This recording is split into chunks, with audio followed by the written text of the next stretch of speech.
Yaqinda ijodiy guruhimiz bilan birgalikda Jizzax viloyatining Arnasoy tumanida bo'lganimizda birlashmada olib borilayotgan islohotlarni ko'rib ko'zimiz quvondi. Arnasoy tumani tibbiyot birlashmasida aholiga sifatli va zamonaviy tibbiy xizmat ko'rsatish borasida izchil ishlar amalga oshirilmoqda. Tuman aholisiga markaziy kasalxona, ikkita oilaviy poliklinika, ikkita oilaviy shifokorlik punkti, mahalla tibbiyot punktlari va statsionar muassasalar orqali xizmat ko'rsatilmoqda.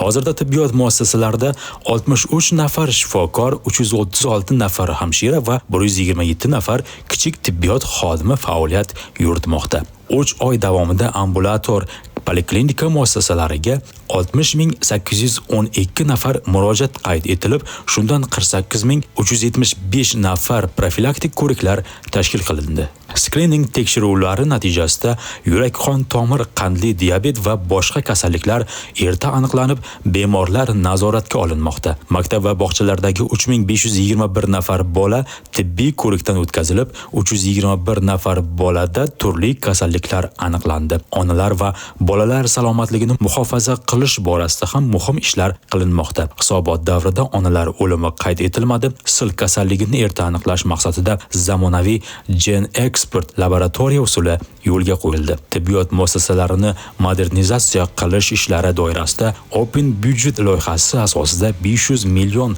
so'mlik ta'mirlash ishlari amalga oshirildi. 3 milliard 360 million so'mlik zamonaviy tibbiyot jihozlari olib kelindi. Shuningdek, raqamlashtirish maqsadida 9 ta kompyuter va 69 ta planshet tibbiy xodimlarga tarqatildi. Inson salomatligiga qaratilayotgan bunday e'tibor aholi farovonligi va sog'lom turmush tarzini ta'minlashda muhim ahamiyat kasb etmoqda.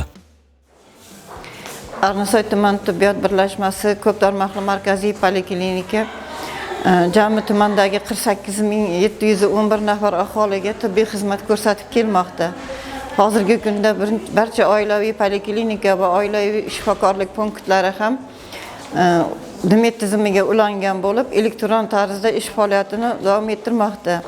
Hattoki retseptlarimiz ham elektron tarzda yoziladi. Ko'p tarmoqli markaziy poliklinika va oilaviy shifokorlarga elektron ro'yxat orqali registraturadan ro'yxatga olinadi.